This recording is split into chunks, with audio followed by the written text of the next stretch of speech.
मस्जिद में फजूल बात नेकियां इस तरह बर्बाद करती है जैसे आग लकड़ी को जला देती है। अब पता चला जो बंदा 10 दिन एहतिकाफ में बैठा है वो बैठा तो है मगर साथ दोस्त भी बैठे हैं, साथ मोबाइल भी है, साथ इंटरनेट भी है और साथ जनाब पुरानी आदतें भी हैं। तो ऐसा ना हो कि 10 दिन के बाद सवाब की बजाय गुनाहों का अंबार लेके वापस जाएं। अल्लाह को राजी करने आए थे, रब को नाराज करके जाएं। तो ऐसा नहीं कर रहा। एहतिकाफ में बैठे हैं तो इसकी कदर कीजिए, बातचीत करने, फजूल बातें, गपशप, बाकी टाइम जिंदगी पड़ी है। एहतिकाफ में ये काम ना करें। मोबाइल फोन भी ना होने के बराबर इस्तेमाल करें ताकि तवज्जो इबादत की तरफ रहे। और फिर खास तौर पे जब ताक रातें आए तो इसमें तो बहुत ज्यादा फोकस बढ़ जाना चाहिए। ये तो बाकी इस्लामी भाइयों के लिए भी अर्ज है कि जो एहतिकाफ में नहीं बैठे, जो मुझे इस वक्त लाइव भी सुन रहे हैं, अब एक रात तो चली गई, ताक रात एक तो चली गई ना, अब 4 ताक रातें रह गई हैं, 23वीं, 25वीं, 27वीं और 29वीं। अब हमने गौर करना है कि इन ताक रातों को कैसे गुजारना है। जितना इबादत करेंगे इंशाअल्लाह इतनी बरकतें मिलेंगी। और ये ताक रात है कैसी? अगर लैलतुल कद्र किसी को मिल गई, हदीस पाक में आता है कि नबी पाक फरमाते ये वो रात है कि जिस रात फरिश्ते आसमाने दुनिया से जमीन पर तशरीफ लाते हैं। हदीस पाक का खुलासा है फरिश्ते मुसलमानों की दुआओं पर आमीन कहते हैं, बल्कि मुसलमान जो इबादत में मसरूफ होते हैं उनसे फरिश्ते मुसाफा करते हैं। एक बड़ी कमाल की हदीस पाक है, अल्लाह अकबर, कि इस रात क्या होता है, कितनी तफसील से इस हदीस में बयान फरमाया गया कि जब शबे कदर आती है तो अल्लाह पाक के हुक्म से हजरत जिब्रील अमीन एक सब्ज झंडा लिए फरिश्तों की बहुत बड़ी फौज के साथ जमीन पर नुज़ूल फरमाते हैं और उस सब्ज झंडे को काबा मुअज़्ज़मा पर लहरा देते हैं। हजरत जिब्रील के 100 बाजू हैं, जिनमें से 2 बाजू वो सिर्फ इसी रात खोलते हैं। वो बाजू मशरिक को मगरिब में फैल जाते हैं। फिर हजरत जिब्रील अलैहिस्सलाम फरिश्तों को हुक्म देते हैं कि जो कोई मुसलमान आज रात क़याम, नमाज या जिक्रुल्लाह में मशगूल है उससे सलाम व मुसाफहा करो, नीज उनकी दुआओं पर आमीन कहो। शबे कदर फरिश्ते मुसाफा करते हैं इबादत करने वालों से, फरिश्ते दुआओं पर आमीन कहते हैं। सुबह तक ये सिलसिला जारी रहता है। सुबह होने पर हजरत जिब्राइल फरिश्तों को वापसी का हुक्म देते हैं। तो फरिश्ते अर्ज करते हैं कि अल्लाह पाक ने प्यारे हबीब अलैहिस्सलाम की उम्मत की हाजतों के बारे में क्या फैसला फरमाया। हजरत जिब्राइल फरमाते हैं अल्लाह करीम ने इन लोगों पर खुसूसी नजर करम फरमाई और 4 किस्म के लोगों के अलावा तमाम लोगों को माफ फरमा दिया है। साहबा कराम ने अर्ज की हुजूर वो 4 किस्म के लोग कौन है? यानी सोचे ये कैसे 4 बड़े मुजरिम हैं कि वो लैलतुल कद्र भी नहीं बख्शे जाते। आका अलैहिस्सलाम लोग शराब लानत फरमाए, मैं उसके साथ बैठूंगा। कहीं आग लगी हुई हो तो बैठते, यार बिल्डिंग में आग लग गई है, ग्राउंड फ्लोर पे लगी है, हम ऊपर बैठे हुए हैं। बंदा पूरी बिल्डिंग खाली करता है, नहीं यार अभी नहीं, जान हाजिर, दोस्त के लिए जान हाजिर। अम्मी कहें दवाई लेनी तो दवाई के लिए टाइम नहीं है, वालिद साहब कहें मेरा काम कर दो तो टाइम नहीं है। ऐसा ना करें। खुदा की कसम बड़े खुश नसीब है वो लोग जिनके पास उनके माँ बाप मौजूद हैं। अरे आपसे बड़ा खुश नसीब कौन है कि रमजान भी है और माँ बाप भी हैं। और क्या चाहिए उस बंदे को कि जिसकी माँ दस्तरखान पे बैठी हो, जिसका वालिद इफ्तार के वक्त उसके साथ हो और हाथ उठे और वो माँ बाप बच्चे के लिए दुआ करते, उसका तो वैसे ही बेड़ा पार हो जाना है। पूछो उनसे जिनके माँ बाप चले गए हैं, कितना याद आते हैं। रमजान में तो बहुत ज्यादा याद आते कि माँ होती तो इफ्तार साथ करते, वालिद होते तो इफ्तार साथ करते। क्या दिन थे जब माँ बाप साथ थे, अब नहीं है। अब उनसे बात करनी है तो कब्रिस्तान जाना पड़ता है। आपके पास है तो कदर कीजिए ना, क्यों दिल दुखाते हैं उनका, क्यों सताते हैं उनको। प्रियोरिटी दे अपने माँ बाप को। खुदा के वास्ते आप सुन रहे हैं कि लैलतुल कद्र माँ बाप का नाफरमान नहीं बख्शा जाएगा। तीसरे नंबर पर फरमाया रिश्तेदारी काटने वाला। छोटी छोटी बात पर रिश्ते खत्म कर दिए। हम फला भाई से नहीं मिलते, फला चाचा के घर नहीं जाते, फला खाला से बात नहीं करेंगे। क्यों नहीं करेंगे भाई? वो दावत में नहीं बुलाया था, तोहफा नहीं भिजवाया था, सबको बांटा, हमें नहीं दिया था। छोटी छोटी बात पर रिश्तेदारी काट दी। नहीं मेरे प्यारे इस्लामी भाई, शबे कदर हो सकता है आज की रात ही शबे कदर हो। कोई 5 ताक रातों में कोई एक रात है ना। खुदा के वास्ते अगर किसी रिश्तेदार से रिश्तेदारी काटी है, अगर कोई शरई मजबूरी नहीं है तो उनसे दोस्ती कर लें, माफी मांग लें, रिश्ता जोड़ लें, उनको भी बताएं कि लैलतुल कदर आने वाली है, चलो यार बातें खत्म करते हैं, दोस्ती करते हैं, मोहब्बत करते हैं, कोई तोहफा भेजे उनके घर पे। क्योंकि ऐसा ना हो कि इस एक बुरी आदत की वजह से जिन लोगों की बख्शिश हो मेरा नाम उनमें से निकाल ना दिया जाए। चौथे नंबर पर फरमाया आम मुसलमानों से कता ताल्लुक करने वाला।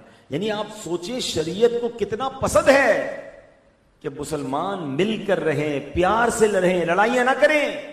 यानी दो अलग कैटेगरी बनाई, रिश्तेदारी काटने वाला भी नहीं बख्शा जाएगा, आम मुसलमानों से भी कता ताल्लुक करने वाला नहीं बख्शा जाएगा। तो अब आप गौर कर लें, रिश्तेदार तो चेक करने ही करने, आम मुसलमानों में किन किन से लड़ाई रखी हुई है, किन किन से बातचीत बंद है, सबसे माफी मांग लें, सबसे दोस्ती कर लें, क्योंकि मुझे बख्शिश चाहिए, मुझे बख्शा जाना चाहिए, वरना नहीं बख्शे गए तो बर्बाद हो जाएंगे। मेरे आका अलैहिस्सलाम की वो आमीन याद रखें। हजरत जिब्रील अमीन ने दुआ की थी ना, या अल्लाह जो रमजान को पाए और अपनी मगफिरत न करवा सके वो हलाको बर्बाद हो जाए। तो अल्लाह के नबी अलैहिस्सलाम ने उस पर आमीन फरमाया था। तो क्या मालूम, अल्लाह ना करे, देखिए ये बात तो तय है कि जो रमजान को पाकर मगफिरत नहीं करवा सकेगा वो बर्बाद होगा। नबी पाक ने आमीन कहा। अब 5-6 दिन रह गए हैं, हमें नहीं पता हमारी बख्शिश हुई कि नहीं।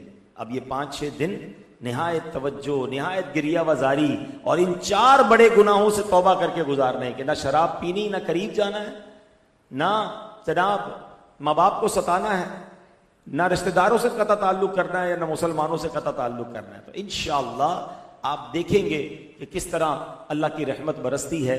लैलतुल कद्र कितनी बड़ी रात है। कुरान में किसी एक बात का जिक्र आ जाए ना तो बड़ी बात होती है, मगर इस रात को बयान करने के लिए पूरी कुरान की सूरत नाजिल हुई है। ट्राई टू इमेजिन, अंडरस्टैंड करो कितनी बड़ी रात होगी।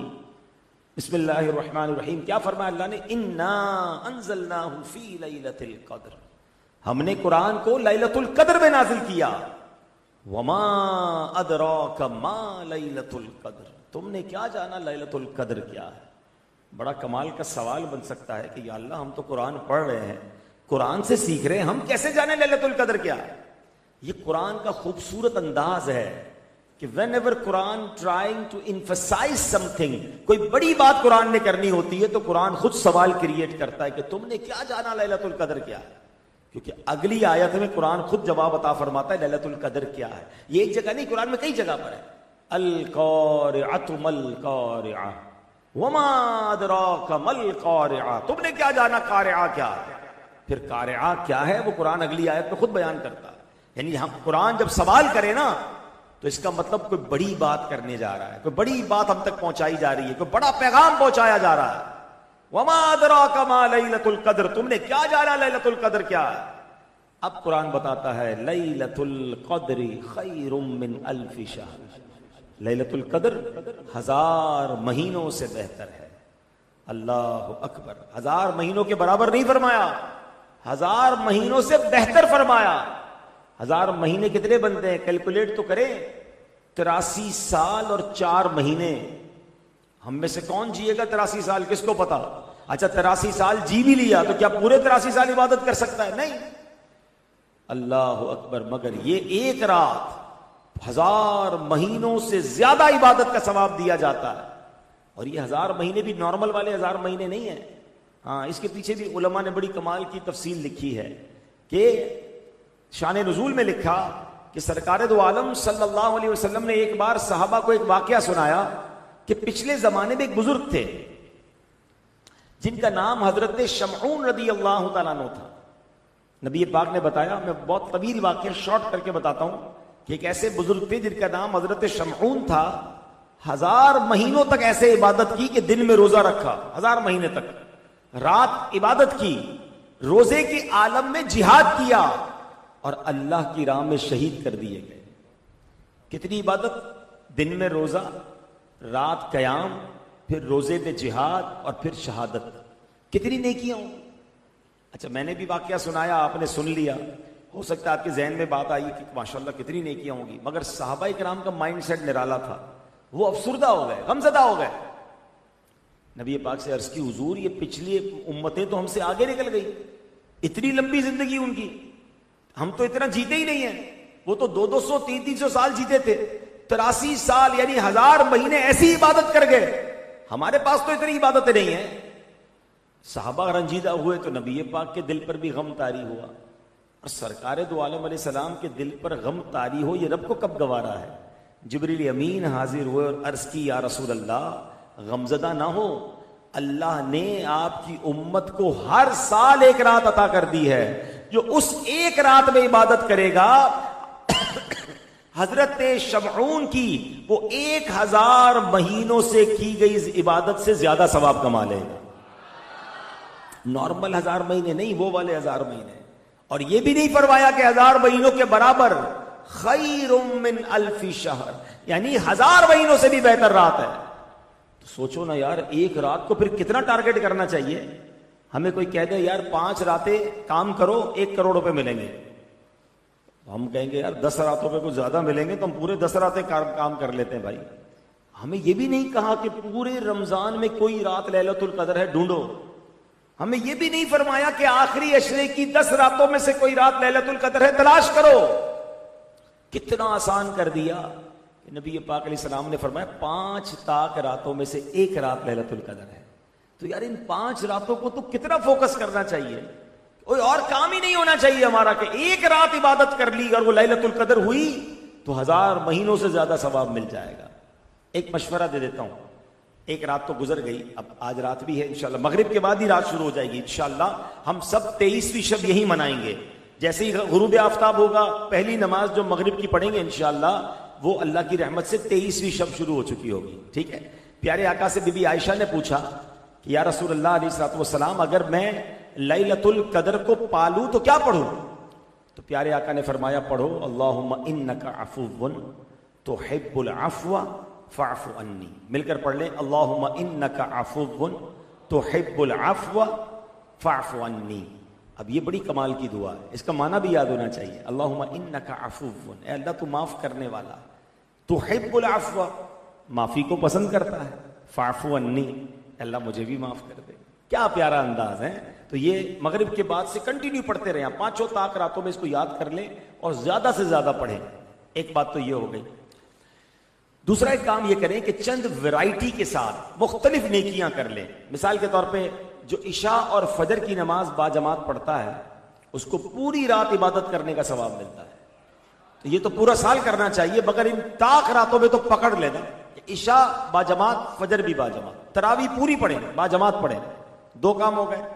तीसरा, आप कुछ ना कुछ जिक्र अस्कार करें। यानी एक आज 4 ताक रातें रह गई ना, 313 बार दरूद पाक, एक कलमा पाक की तस्बीह, सुभान अल्लाह, अल्हम्दुलिल्लाह, अल्लाहु अकबर, इसकी तस्बीह। ठीक है।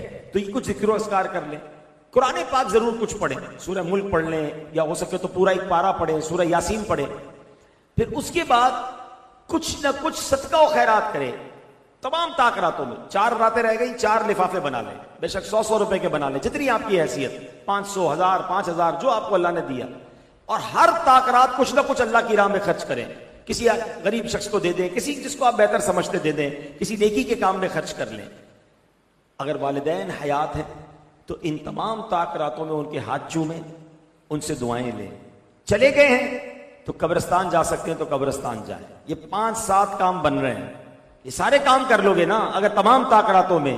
इनमें जो रात भी लैलतुल कदर हुई, आपकी सारी इबादतें मल्टीप्लाई बाई लैलतुल कद्री खैरुम मिन अल्फी शहर हो जाएंगी। हर इबादत 1000 महीनों से बेहतर हो जाएगी। प्लान करके, टारगेट करके रात गुजारो ना। दुनिया में पता चलता है यार स्कीम खुल रही है, रात को वेबसाइट खुलेगी, सारी रात लोग बैठे होते हैं यार मेरी बुकिंग हो जाए। हर चीज में दिमाग चलता है। ये तो कुरान ने स्कीम दी है, कुरान ने ऑफर की है। एक रात है और 1000 महीनों से बेहतर है। सारी जिंदगी की मेरी इबादत एक तरफ और एक रात की इबादत एक तरफ। अब अक्लमंद कौन है कि इस रात को टारगेट करे? तो खुदारा ये रातें मस्जिद में गुजारें। जिन जिन मसाजिद में सलातुत तस्बीह की नमाजें हो रही हैं वो पढ़ें, तरावी पढ़ें, इबादत करें, इल्म दीन की महफिल में बैठ जाएं। माशाल्लाह कई मसाजिद में ताक रातों में बयानात हो रहे हैं, उलमा की महफिल में बैठे, मदनी मुज़ाकरा मदनी चैनल पर देख लें। इससे फायदा क्या होगा कि रात इबादत में गुजरेगी और इंशाअल्लाह वो रात फिर जिब्रील अमीन और फरिश्तों से मुलाकात भी हो जाएगी। इंशाअल्लाह जब हम इबादत पे मसरूफ होंगे तो इंशाअल्लाह हमारी दुआओं पर वो आमीन भी कहेंगे। अलबत्ता उलमा ने कुछ इशारे भी दिए हैं, मुख्तलिफ इसमें अकवाल मिलते हैं। सईदी गौसे आजम शेख अब्दुल कादिर जिलानी और हजरत इमाम आजम अबू हनीफा रज़ी अल्लाह तआला अन्हु का तो कौल यह है कि 27वीं शब जो होती है वो लैलतुल कद्र होती है। इसका एक बड़ा प्यारा इशारा भी दिया गया कि कुरान में लैलतुल कद्र में 3 बार लफ्ज लैलतुल कद्र आया, इन्ना अंज़लनाहु फी लैलतिल कद्र वमा अदराका मा लैलतुल कद्र लैलतुल कद्र खैरुम मिन अल्फ शहर। 3 बार आया ना। लैलतुल कद्र लफ्ज के अंदर 9 हरूफ है। अगर आप इसको काउंट करें ना तो कितने बनेंगे? 9। 9 को मल्टीप्लाई बाय 3 करें तो कितना बनेगा? 27। वो कहते हैं इसमें इशारा है कि 27वीं शब शबे कदर है। अच्छा, एक और बुजुर्ग हैं अबुल हसन इराकी रहमतुल्लाह अलैह, कहते हैं जब से बालिग हुआ हूं कोई साल ऐसा नहीं हुआ कि मुझे शबे कदर ना मिली हो। मुझे पता चल गया शबे कदर कौन सी है। अपना तजर्बा, अपना एक्सपीरियंस शेयर किया। कहते हैं कभी इतवार या बुध को जब पहला रोजा हुआ तो मैंने 29वीं शब में शबे कदर को पाया। पीर का पहला रोजा हुआ तो 21वीं शब में शबे कदर को पाया। पहला रोजा मंगल या जुमे को हुआ तो 27वीं शब। अगर पहला रोजा जुमेरात को हुआ तो 25वीं शब। और अगर पहला रोजा हफ्ते को हुआ तो मैंने 23वीं शब में शबे कदर को पाया। यानी इनका तजर्बा यह था कि शबे कदर ताक रातों में घूमती रहती है। मगर इस बार अगर इनके कॉल को देखें तो जुमेरात को पाकिस्तान में पहला रोजा हुआ था। इसके मुताबिक 25वीं शब जो है वो लैलतुल कद्र हो सकती है। तो अब इसका मतलब तो यही है कि हमने छोड़नी किसी रात को नहीं है, हैं? 23वीं आज है, फिर 25वीं है, 27वीं के तो बहुत सारे अकवाल मिलते हैं। तो इंशाअल्लाह हम रमजान की ये ताक रातें इबादत में गुजारेंगे इंशाअल्लाह। और अल्लाह से दुआ करते हैं कि रब्बे करीम इन ताक रातों में जिन मुबारक हस्तियों को जिनको बख्शिश अता फरमाए, अल्लाह उन बख्शे हुओं में हम सबको भी शामिल फरमा ले। अल्लाह के जिक्र में वक्त गुजारा करे। ये बड़ा कमाल का ये इबादत जो है ना, जिक्र इलाही, ये ऐसी कमाल की इबादत है। हजरत सहल बिन मुआज रज़ी अल्लाह तआला अन्हु अपने वालिद साहब से रिवायत करते हैं कि एक मर्तबा महफिल नूर सजी थी। नबी पाक भी तशरीफ फरमा थे, सहाबा किराम भी मौजूद थे। तो एक साहबी ने अर्ज की, या रसूल अल्लाह, जिहाद करने वालों में सबसे ज्यादा अजमत वाले कौन है? या जिहाद तो बहुत सारे लोग कर रहे हैं मगर उनमें टॉप कौन है? तो आका ने फरमाया, अक्सरुहुम लिल्लाहि ज़िक्रन, जो अल्लाह पाक का कसरत से जिक्र करता है वो ज्यादा अजमत वाला है। साहबी ने पूछा, हुजूर रोजादारों में सबसे ज्यादा अजमत वाला कौन है? अब मिसाल के तौर पे हम सारे रोजादार हैं मगर इन सारे रोजादारों में अफजल कौन? तो आका ने फरमाया, ज्यादा अफजल वो है जो इनमें ज्यादा कसरत से जिक्र करने वाला है। ज्यादा अल्लाह का जिक्र कर रहा है उसको ज्यादा बरकतें मिलेंगी। अल्लाह अकबर। सहल बिन मुआज फरमाते हैं वो सहाबी यूं ही सवाल करते रहे कि हुजूर नमाजियों में ज्यादा अजमत वाला कौन है, ज़कात में ज्यादा अजमत वाला कौन है? एक एक इबादत के मुतालिक सवाल करते रहे। नबी पाक हर बार एक ही जवाब अता फरमाते रहे, अक्सरुहुम लिल्लाहि ज़िक्रन, अक्सरुहुम लिल्लाहि ज़िक्रन। यानी जो अल्लाह पाक का ज्यादा कसरत से जिक्र करता है इन लोगों में वो ज्यादा अजमत वाला है। पहले खलीफा हजरत अबू बकर सिद्दीक रज़ी अल्लाह तआला अन्हु हाजिर थे। उन्होंने हजरत उमर को देखकर कहा, ऐ उमर, यूं तो जिक्रुल्लाह करने वाले सारी ही भलाइयां ले गए। ये बात नबी पाक ने सुन ली और फरमाया, अबू बकर, बात ऐसी ही है, जो जिक्रुल्लाह की कसरत करता है वो सारी भलाइयां समेट लेता है। अब बताएं ना, हम कितना जिक्र करते हैं। आज मोबाइल फोन पर घंटों गुजार लेंगे, फजूल बातों के लिए टाइम है। रमजान में सारी होटलें आबाद हैं, चाय की होटल पर सारी रात बैठने के लिए तैयार है। एक चाय का कप पे 2 घंटे निकल जाए, एक सहरी 2 घंटे गए। यार ये दिन और रातें तो जिक्र करने के लिए थी, इबादत करने के लिए थी, दुआएं करने के लिए थी, मगर हमारी जबान से जिक्र इलाही बहुत कम अदा होता है। कितना दूर है हम जिक्र से? जरा मिलकर कहिए, सुभान अल्लाह, अल्हम्दुलिल्लाह, अल्लाहु अकबर, ला इलाहा इल्लल्लाह। कितनी देर हुई? 4 जुमले कहे, मैक्सिमम मुमकिन है 30 सेकंड, 1 मिनट भी पूरा नहीं लगा। आपको पता है आप सबने क्या कमा लिया? कारोबार करें, पूरी दिन मेहनत करें, क्या कमाते हैं? 30 सेकंड में आपने 4 जुमले कहे। मेरे नबी अलैहिस्सलाम का सच्चा वादा है, जो एक बार सुभान अल्लाह कहे जन्नत में दरख्त लग जाता है। अल्हम्दुलिल्लाह कहे जन्नत में दरख्त, अल्लाहु अकबर कहे जन्नत में दरख्त, ला इलाहा इल्लल्लाह कहे जन्नत में दरख्त। लेकिन नहीं करते। कौन कौन चाहते हैं मरते वक्त कलमा नसीब हो? सुभान अल्लाह। सब चाहते हैं, क्योंकि हदीस सबको याद होनी चाहिए कि जिसका आखिरी कलाम ला इलाहा इल्लल्लाह होगा वो जन्नत में दाखिल होगा। हम सब चाहते हैं मरते वक्त कलमा नसीब हो जाए। अब हाथ नहीं उठाऊंगा, अब एक सवाल पूछूंगा, अपने आप को दिल में जवाब देना। मरते वक्त सबको कलमा चाहिए, आज पूरे दिन में कितनी बार कलमा पढ़ा है? पिछले पूरे हफ्ते में कितनी बार कलमा पढ़ा है? पिछले पूरे महीने में कितनी बार आपने कलमा पढ़ा? अपने आप से पूछे। कितनी अजीब बात है कि मरते वक्त सबको कलमा चाहिए, जिंदगी में कोई कलमा पढ़ने के लिए तैयार नहीं है। अरे अल्लाह के बंदो, जबान की आदत तो डालो, हर कलमे पर जन्नत में दरख्त है। लोग बाजों का ताकि कान में कहते हैं हजरत कोई खास वजीफा बता दें, कोई जबरदस्त वजीफा बता दें। और मैं क्या बताऊं भाई, नबी पाक ने बताया अफदलुज जिक्र, सबसे अफजल जिक्र मेरे आका ने क्या फरमाया? ला इलाहा इल्लल्लाह। जब भी ला इलाहा इल्लल्लाह का जहां जिक्र होगा पूरा कलमा पढ़ेंगे, ला इलाहा इल्लल्लाह मुहम्मदुर रसूलुल्लाह सल्लल्लाहु अलैहि वसल्लम। लेकिन अब सोचें, अफजल तरीन जिक्र मेरी जबान पर ही नहीं है। चाहते सबे मरते वक्त कलमा नसीब हो। उलमा कहते हैं जिसकी जबान कलमे की आदी होगी, इंशाअल्लाह मरते वक्त उसकी जबान पर कलमा जारी हो जाएगा। अब देखिए, जिनकी अच्छी बातें करने की आदत होती है ना, कभी कभी आपने देखा होगा मोटरसाइकिल पे जा रहे हैं, गाड़ी में जा रहे हैं, अचानक ब्रेक लगा, एक्सीडेंट से बचे आप, गिरते गिरते बचे, क्या निकला जबान से? कुछ लोगों की जबान से निकलता ला इलाहा इल्लल्लाह, या अल्लाह, या रसूल अल्लाह, या गौस पाक। क्यों निकला? आपकी जबान इसकी आदी थी, अंदर आपने अच्छी चीजें भरी हुई हैं। और कुछ ऐसे भी बदनसीब होते हैं कि एक्सीडेंट होता है तो मुंह से गाली निकलती है, अबे पता नहीं क्या क्या कह रहे होते। कैसे निकला जबान से? कि उसकी जबान इस चीज की आदी है। ये दुनिया का एक्सीडेंट है, थोड़ा सा धक्का लगा है, आपके अंदर जो था बाहर आ गया। मौत के वक्त तो 1000 तलवार के वार से बड़े झटके लग रहे हैं, सकरात का आलम तो बड़ा मुश्किल है। अगर उस वक्त भी गालियां निकल आई, तो उस वक्त भी बुरी बातें निकल आई, तो कहां जाएंगे? क्या मरते वक्त बुरी बातें करते हुए मरना चाहते हैं? अगर चाहते हैं कि मरते वक्त अच्छी बातें जबान पे आए, तो जबान को अच्छी बातों का आदी बनाए, कलमे का आदी बनाए, दुरूद का आदी बनाए। मैं सो जाऊं या मुस्तफा कहते कहते, खुले आंख सल्ले अला कहते कहते, तो ऐसी आदत होगी तो होगा ना। सोते वक्त कलमा पढ़े, दुरूद पढ़े, बंदा सुभान अल्लाह दुरूद शरीफ पढ़ते पढ़ते मदीने की यादों में सो जाए। सुबह उठते ही दुआ पढ़े, अल्हम्दुलिल्लाहिल्लज़ी अहयाना बअद मा अमातना व इलैहिन नुशूर। अलार्म बजे ना फजर का, ये नमाज के लिए, बंदा कहे लब्बैक अल्लाहुम्मा लब्बैक, या अल्लाह मैं हाजिर, बिस्तर छोड़ा, मैं नमाज के लिए खड़ा हूं। अल्लाह को कितना पसंद है आपको पता है? बंदा बिस्तर छोड़कर नमाज पढ़े। एक रिवायत में आता है कि 3 किस्म के लोग हैं जिनको देखकर रब मुस्कुराता है। हाय हाय, जुमला कैसा है? अल्लाह मुस्कुराता है। हालांकि अल्लाह जिस्म से पाक है, उसका मुस्कुराना ऐसा नहीं जैसे हमारा मुस्कुराना है, वो अपनी शान के लायक मुस्कुराता है, यानी वो राजी हो जाता है। उसने पहले नंबर पर पता है किसको बयान किया? कि जो बंदा रात को बिस्तर से उठता है, वुजू करता है और नमाज पढ़ता है, अल्लाह फरिश्तों से कहता है, फरिश्तों बताओ इस बंदे को किसने बिस्तर छोड़ने पे मजबूर किया? क्या बात थी ये बिस्तर से खड़ा हो गया? फरिश्ते कहते हैं मौला तू बता, तू ज्यादा जानने वाला है। रब फरमाते मैं तो जानता हूं मगर तुम बताओ। क्या या अल्लाह इसको एक उम्मीद तूने दिलाई है, वो उम्मीद जन्नत की है, इसलिए वो खड़ा हो गया।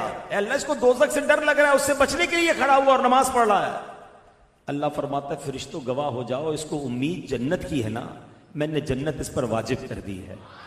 इसको डर दोज़ख का है, मैंने दोज़ख इस पर हराम कर दी है। अल्लाह अकबर। रात को उठकर बिस्तर छोड़कर अल्लाह को याद करना अल्लाह को कितना पसंद है। मगर आज ये रमजान गुजरने के बाद की बात कर रहा हूं, हमारे घरों में अलार्म बजते हैं, अलार्म रखे जाते हैं, मगर स्कूल के लिए, ऑफिस के लिए, फजर के लिए अलार्म नहीं होते हैं। सोचो ना यार, पूरा महीना फजर पड़ी तो रमजान के बाद क्या मुश्किल है। अल्लाह को कितना पसंद है कि बंदा उठ के नमाज पढ़े। हमें फजर तो फजर तहज्जुद पढ़नी चाहिए। अरे मुझे एक बार देखकर रब मुस्कुरा दे, मेरी तो जिंदगी संवर गई ना। मगर हम सोचें कि हम रातें कैसे बिताते हैं। जिक्र इलाही की बात हो रही है, अल्लाह करीम कुरान में फरमाता या अय्युहल्लज़ीना आमनुज़्कुरुल्लाह ज़िक्रन कसीरा, ऐ ईमान वालो अल्लाह को बहुत याद करो। रसूल अकरम अलैहिस्सलाम ने फरमाया अल्लाह का जिक्र इतनी कसरत से करो कि लोग तुम्हें दीवाना कहने लगे। एक और जगह रब्बे करीम अज़्ज़ वजल इरशाद फरमाता है, फज़कुरूनी अज़कुरकुम वश्कुरूली वला तकफुरून, तुम मेरी याद करो, मैं तुम्हारा चर्चा करूंगा, और मेरा हक मानो और मेरी नाशुक्री ना करो। तफसीर नईमी में इस आयत करीमा का जरा खुलासा सुनिएगा, ईमान ताजा हो जाएगा। मुफ्ती साहब फरमाते, अल्लाह फरमाता है, लोगों मेरा जिक्र करो, इसका नतीजा यह होगा कि आलम में तुम्हारा चर्चा होगा। तुम मुझे इताअत से याद करो, मैं तुम्हें रहमत से याद करूंगा। तुम मुझे दुआ में याद करो, मैं तुम्हें अता से याद करूंगा। तुम मुझे हम्दो सना से याद करो, मैं तुम्हें नेमत से याद करूंगा। तुम मुझे दुनिया में याद करो, मैं तुम्हें आखिरत में याद फरमाऊंगा। तुम मुझे राहत व आराम में याद करो, मैं तुम्हें मुसीबतों बला में याद करूंगा। आराम आता है तो जिक्र भूल जाते हैं। अरे राहत में रब को याद करो, रब मुसीबत में याद फरमाएगा। तुम मुझे नेकियों में तलाश करो, नेकियां करके याद करो, मैं तुम्हें हिदायत में याद करूंगा। ऐ लोगो तुम कहो या रब्बी, ऐ मेरे रब, मैं कहूंगा अब्दी, ऐ मेरे बंदे।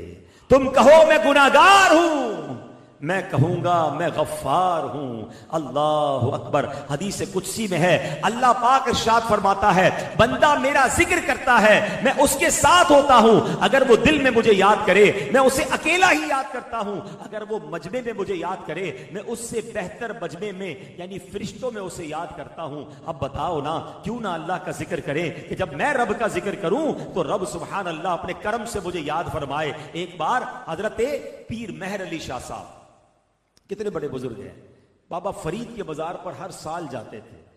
तो किसी बद मजहब ने कहा कि आप इतने बड़े वली होकर, इतने बड़े आलिम होकर मजार पे आते हैं और हर साल आते हैं। तो बाबा फरीद के बाजार पर पीर मेहर अली शाह साहब क्या कमाल का जवाब देते हैं। बोलते, फरमाते, मैं तो यहां आयत कुरान की तफसीर देखने आता हूं। तो फरमाया, मजार पर कौन सी तफसीर मिलती है? कहा, रब ने फरमाया है ना, फज़कुरूनी अज़कुरकुम, तुम मेरी याद करो, मैं तुम्हारा चर्चा करूंगा। मैं देखने आता हूं कि बाबा फरीद ने सारी जिंदगी रब का जिक्र किया है। अल्लाह ने मखलूक की जबान पर हक फरीद या फरीद जारी कर दिया। अल्लाह ने इसके चर्चे को कैसा बुलंद किया है। अल्लाह अकबर। तो पता क्या चला, जो रब का जिक्र करता है अल्लाह उसके जिक्र को बुलंद कर देता है। ऐसे ही नहीं हमारी जबानों पर दाता हुजूर का जिक्र है, ऐसे ही नहीं हम गौस पाक का जिक्र करते हैं, ऐसे ही नहीं हम जनाब इमाम आजम के चाहने वाले हैं। इन्होंने अल्लाह का जिक्र किया है, अल्लाह ने सारी दुनिया में इनके जिक्र को बुलंद कर दिया है। तो ऐ मेरे प्यारे इस्लामी भाइयों, ये आखिरी दिन रमजान के जिक्रुल्लाह की आदत डालने के हैं। जबान को फजूल ना रहने दें, और सिर्फ जबान से जिक्र नहीं, अपने बदन से जिक्र कैसे होगा? जब मैं और आप नमाज पढ़ते हैं तो पूरी बॉडी अल्लाह का जिक्र कर रही है, ये पूरी बॉडी अल्लाह का शुक्र अदा कर रही है। तो नमाज की आदत भी रखनी है। मैं रब्बे करीम से दुआ करता हूं, अल्लाह हमें रमजान के बाद भी 5 वक्त का नमाजी बनाए रखे। हम रमजान के बाद भी मस्जिदों से जुड़े रहें, हम रमजान के बाद भी इबादत गुजार रहें। और ऐ मेरे प्यारे इस्लामी भाइयों, रमजान के बाद नेक रहना चाहते हैं तो अच्छा माहौल अपनाइए। और दावत इस्लामी का माहौल हमारे सामने है, जहां करोड़ों लोगों को गुनाहों की आदत छुड़वाकर नेकियों की राह पर दावत इस्लामी ने लगाया। हम इस माहौल से वाबस्ता रहें। और इस महीने में एक गुजारिश और करूंगा कि जहां हम अपनी ज़कात, अपने अतियात देते हैं, बिल्कुल देने चाहिए। उसमें पहला हक हमारे अपने गरीब रिश्तेदारों का है, और उसके बाद दावत इस्लामी जो माशाअल्लाह दुनिया भर में दीन मतीन की खिदमत कर रही है, अपने डोनेशन में, अपनी ज़कात में दावत इस्लामी का साथ दें, तो इंशाअल्लाह ये दीन का पैगाम और आगे बढ़ेगा। आखिरी बात फितरे के हवाले से कर लूं। फितरा वाजिब है और ये ईद की नमाज से पहले देना होता है, लेकिन हो सके तो रमजान में दे दें तो उसका सवाब ज्यादा मिलता है। कल जुमा है और हो सकता है कल जुम्मतुल वदा हो, तो जुम्मतुल वदा की नेकी तो सुभान अल्लाह, तो हो सके तो कल ही फितरा दे दें। और फितरा जो है वो हमें अपनी हैसियत के मुताबिक देना चाहिए। हदीसों में 4 किस्म का फितरा बयान हुआ, गंदुम का, जौ का, किशमिश का, खजूर का।